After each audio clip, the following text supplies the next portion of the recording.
Exercise 7.1 का question number 5 है और ये दिखने में बस बड़ा है। ये बहुत ही छोटा सा बहुत ही इजी सा क्वेश्चन है। मैं आपको बताता हूँ सबसे पहले पढ़ के। इसमें कह रहा है इन अ क्लासरूम, एक क्लासरूम में 4 friends are seated at the point A B C and D. 4 friends है जो क्लासरूम में ए बी सी डी एक पॉइंट है जिसपे बैठे हुए हैं। मैं आपको बताता हूँ इस फिगर में।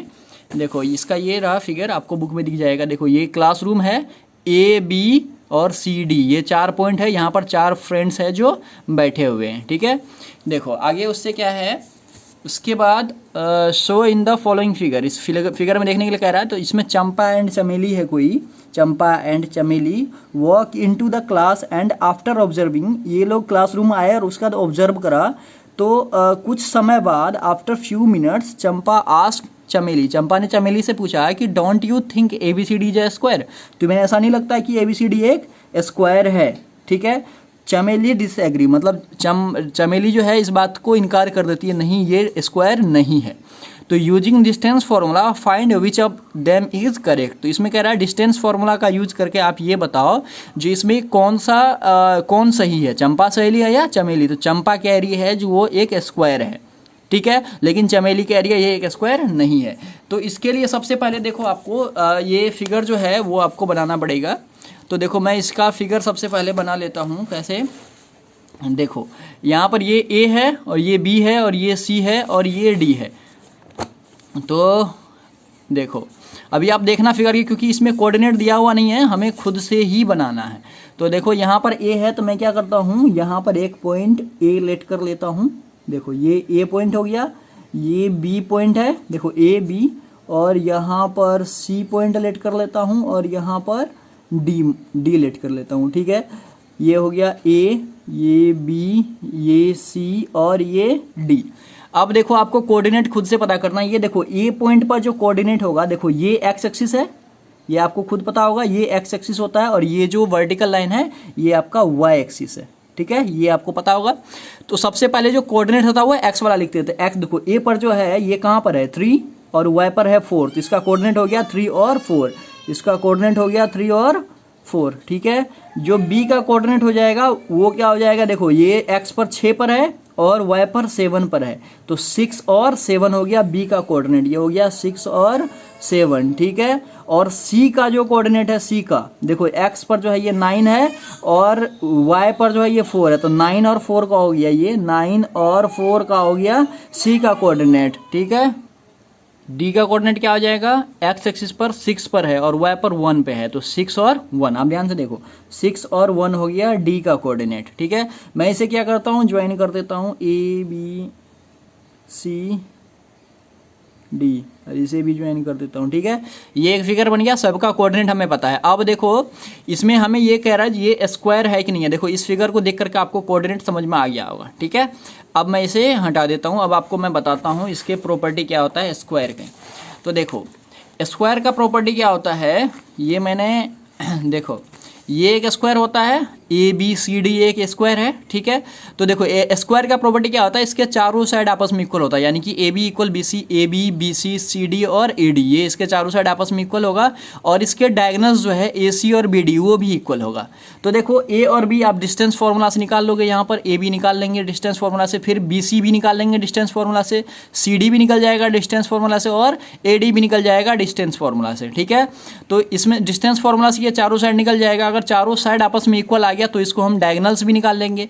जैसे ही ये चारों साइड अगर इक्वल नहीं आ जाए तो वहीं पर हमें पता चल जाएगा जी ये क्या है, स्क्वायर नहीं है। तो बस हमें ये बताना है स्क्वायर है कि नहीं। अगर स्क्वायर है तो चंपा सही है, स्क्वायर नहीं है तो चमेली सही है। बस इतना सा ही क्वेश्चन है, ठीक है। तो सबसे पहले हम क्या करते हैं, इसमें ए बी निकाल लेते हैं, ठीक है। तो अब हम क्वेश्चन स्टार्ट करते हैं। देखो तो यहाँ से आंसर लिखना स्टार्ट करता हूँ, लिखता हूँ मैं for A B. For A B के लिए, ए और बी के लिए देखो ये x1 y1 हो जाएगा, x1 इक्वल हो गया 3, y1 इक्वल हो गया 4, x2 इक्वल हो गया 6 और y2 इक्वल हो गया 7, ठीक है। ये x1 का वैल्यू है ना, ये y1 का वैल्यू, ये x2 का वैल्यू और ये y2 का वैल्यू, ठीक है। ये आपको पता होगा। उसके बाद ए बी का जो है फॉर्मूला, डिस्टेंस फॉर्मूला का क्या होता है, सूत्र क्या होता है आपको पता है, x2 माइनस x1 का स्क्वायर और ये प्लस y2 माइनस y1 का स्क्वायर होता है, ठीक है। ये आपको पता होगा, ये दूरी सूत्र होता है, डिस्टेंस फॉर्मूला। अब इसमें क्या करना है आपको, सबकी वैल्यू पुट कर देनी है। तो x2 कितना है 6 माइनस x1 कितना है 3, ठीक है, स्क्वायर। फिर प्लस में y2 कितना है 7 और माइनस y1 कितना है 4, तो 7 माइनस 4 का स्क्वायर हो गया, ठीक है। अब 6 में से 3 गया तो 3 का स्क्वायर, प्लस 7 में से 4 गया तो ये आ जाएगा 3 का स्क्वायर, ठीक है। तो यहाँ पर कितना हो जाएगा, 3 3 जा 9 और प्लस 9, तो 9 प्लस 9 यानी कि ये आ गया आपका 18 रूट 18। इसे आप फैक्टराइज मत करो, ऐसे ही रहने देता हूँ मैं। और वैसे भी फैक्टराइज अगर मैं करूँगा तो इसका होगा भी नहीं, क्योंकि देखो फैक्टराइज में इसका पेयर बनता है। देखो तो 18 तो 2 9 हो गया, फिर ये 3 आ जाएगा, हाँ इसका पेयर तो बन रहा है, 2 9 जा 18, 3 3 जा 9 बन रहा है। तो ये इसका कितना हो जाएगा, चलो लिख ही देता हूँ मैं। ये आ जाएगा 3 इंटू 3 इंटू 2, ये है ना 3 इंटू 3 इंटू 2, या फिर 2 इंटू 3 इंटू, इसमें 3 का पेयर बन गया है ना। तो आप इसे क्या लिख सकते हो, ये आ गया 3 रूट 2, ठीक है। अब देखो ये तो ए बी निकला है, अब आपको क्या निकालना है, बी सी। तो यहाँ पर मैं लिखूंगा फॉर बी सी। तो बी सी के लिए क्या हो जाएगा, बी सी के लिए देखो अब आपके पास ये दोनों पॉइंट है, ये दोनों पॉइंट है। तो x1 का वैल्यू कितना हो जाएगा, देखो ये हो गया x1, ये हो गया x2, तो 6 और 7 6 और y1 हो गया आपका 7, और x2 कितना हो जाएगा 9 और y2 हो जाएगा 4, ठीक है। ये 4 है, ये 4 हो गया, ठीक है। अब क्या करेंगे, इसमें BC का डिस्टेंस फॉर्मूला आप लगा दो। BC का डिस्टेंस फॉर्मूला क्या हो जाएगा, x2 माइनस x1। मैं इसमें सब में फॉर्मूला नहीं लिखूंगा, ऊपर मैंने लिख दिया इसलिए सब में नहीं लिखूंगा। x2 है आपका 9, दिया जाएगा 9 माइनस 7 का स्क्वायर, x1 7 है, और प्लस y2 है आपका 4 माइनस 7 का स्क्वायर, ठीक है।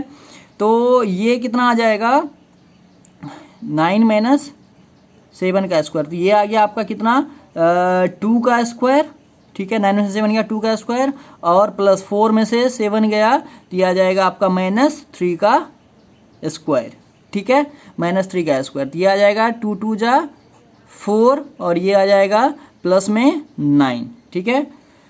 तो ये कितना आ गया, देखो ये 4 और 9 और 4 हो जाएगा आपका 13। नहीं, इसमें ना कुछ मिस्टेक हो गया है, कहाँ पर हुआ है, देखो फॉर BC के लिए, यहाँ से देखता हूँ मैं, ये तो करेक्ट है। BC के लिए x1 B और C, x1 सॉरी x1 का तो 6 होगा ना, यहाँ पर देखो x1 का 6 है, मैंने 7 लिख रखा है। x1 का 6, y1 का 7, ठीक है, y1 का 7, x2 का 9 और y2 का 4। अब देखो इसमें भी मिस्टेक हो गया होगा, यहाँ पर 9 में से 6 को माइनस करेंगे, ठीक है, और ये तो सही है, ये आ जाएगा 9 में से 6 आएगा तो ये 3 का स्क्वायर होगा, ठीक है। 3 का स्क्वायर, 3 3 जा 9 हो गया, 9 प्लस 9 यानी कि रूट 18 हो गया, और रूट 18 को आप क्या लिख सकते हो, 3 रूट 2, ठीक है, 3 रूट 2 मैंने लिख दिया।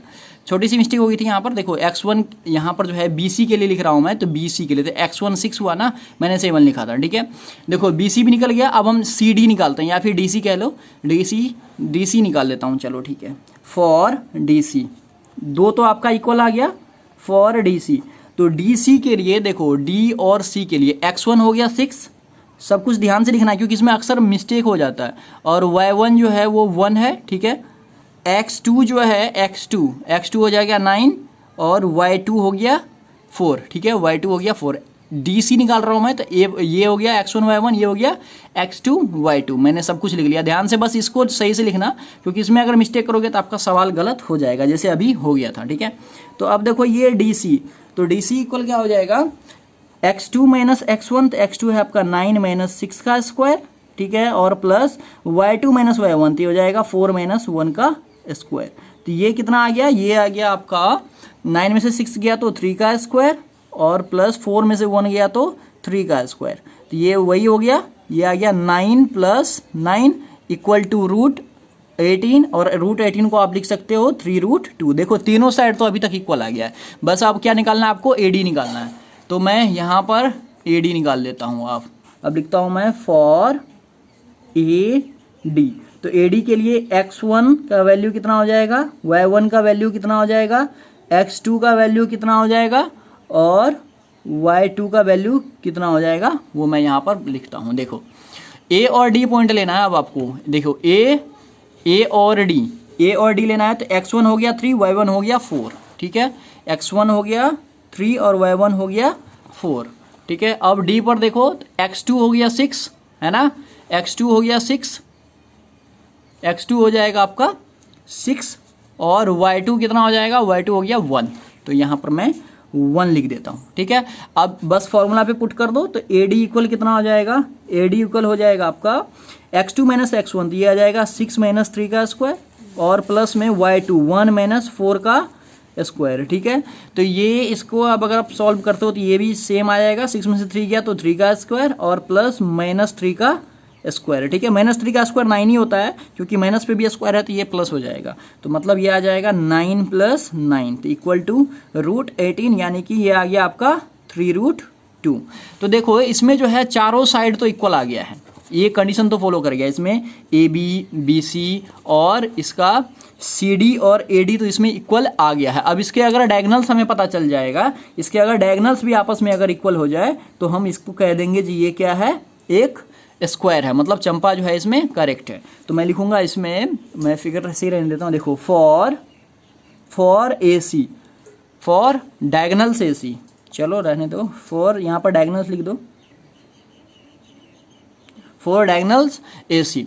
तो ए और सी के लिए देखो, ए और सी के लिए x1, ये x1 y1 हो जाएगा 3 और y1 हो गया आपका 4, ठीक है। सी के लिए तो ये आ जाएगा आपका x2 का वैल्यू 9 है और y2 का वैल्यू 4 है। बस इसमें आप मिस्टेक मत करना, देखने में ध्यान से देख करके लिखना, अगर इसमें थोड़ी सी भी मिस्टेक हुई तो सवाल आपका रॉन्ग हो सकता है।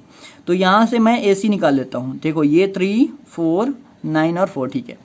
ए सी निकाल लेता हूँ, तो x2 माइनस x1, तो सब में बस डिस्टेंस फॉर्मूला ही लगाना है, 9 माइनस 3 का स्क्वायर, ठीक है, और ये हो जाएगा प्लस 4 माइनस 4 का स्क्वायर, ठीक है। तो ये कितना आ गया, ये आ गया 9 में से 3 यानी कि 6 का स्क्वायर और 4 माइनस 4 यानी कि ये तो 0 का स्क्वायर हो गया, तो ये 6 का स्क्वायर 36 और प्लस 0 का स्क्वायर 0, तो ये आ गया आपका √36, यानी कि √36 का 6 होता है स्क्वायर रूट, ठीक है। √36 का जो होता है 6 होता है, क्योंकि आप 36 को 6 × 6 लिख सकते हो रूट में, और 2 का पेयर में तो एक बाहर आ गया, है ना। तो ये हो गया आपका। अब AC भी निकल गया, अब आप क्या करो, ये AC तो निकल गया, अब BD निकालो, BD। तो मैं लिखता हूं फॉर डायगोनल्स BD। अब मैं BD के लिए देखता हूं, तो BD के लिए देखो B और D, ये हो गया x1, तो x1 का वैल्यू 6 है, y1 का वैल्यू 7 है, ये हो जाएगा x2 का वैल्यू 6 है और y2 का वैल्यू 1 है। तो यहाँ से मैं BD निकाल लेता हूँ, तो BD इक्वल क्या हो जाएगा, x2 माइनस x1, ये हो जाएगा 6 माइनस 6 का स्क्वायर और ये हो जाएगा प्लस 1 माइनस 7 का स्क्वायर, ठीक है। तो यहाँ से 6 माइनस 6 ये 0 का स्क्वायर हो जाएगा, प्लस 1 में से 7 जाएगा तो ये माइनस 6 का स्क्वायर हो जाएगा। तो ये आ गया 0 का स्क्वायर 0 और माइनस 6 का स्क्वायर 36, क्योंकि देखो ये जो माइनस 6 का स्क्वायर होता है ये माइनस पे भी इक्वल टू, देखो ये माइनस पे भी स्क्वायर है और मल्टीप्लाई 6 पे भी स्क्वायर है, तो माइनस माइनस प्लस हो जाएगा और मल्टीप्लाई यहाँ पर 6 है तो ये 6 का स्क्वायर यानी कि 36 प्लस में होता है, तो 36 आ गया प्लस में, तो और ये √36 आ गया। इसका अगर आप स्क्वायर रूट निकालोगे तो ये आ जाएगा 6। तो ध्यान से देखो इसके डायगोनल्स भी आपस में इक्वल आ गया। कहने का मतलब ये है जिसका AC इक्वल टू BC आया है, BC इक्वल टू CD आया है और CD इक्वल टू AD आया है, जिसका वैल्यू आया है आपके पास 3√2, ठीक है। ये सबका वैल्यू एक ही आया है। और उसके बाद इसके जो डायगोनल्स है, डायगोनल्स अभी भी आपने देखा, सॉरी AC नहीं है ना, यहाँ पर AB है, AC इक्वल BD आया है जो इसके डायगोनल्स है, तो इसके चारों साइड्स भी इक्वल है और इसके डायगोनल्स भी इक्वल है। तो मतलब हम इसको कह सकते हैं ये क्या है, एक स्क्वायर है। तो यहाँ पर लिख दूंगा मैं जो this is a square shape, यह एक स्क्वायर शेप है। मतलब हम कह सकते हैं जो चंपा थी, चंपा इज करेक्ट, चंपा करेक्ट थी और चमेली जो है वो रॉन्ग थी। तो इजी सा ही क्वेश्चन था, बस इसमें स्क्वायर का कुछ प्रॉपर्टी था जो हमें फॉलो करना था, स्क्वायर का प्रॉपर्टी फॉलो करके हमने इस सवाल को सॉल्व कर दिया। तो बहुत ही इजी सा क्वेश्चन था, आई होप आपको इजीली समझ में आ गया होगा। तो फिर मिलते हैं नेक्स्ट वीडियो में नेक्स्ट क्वेश्चन के साथ।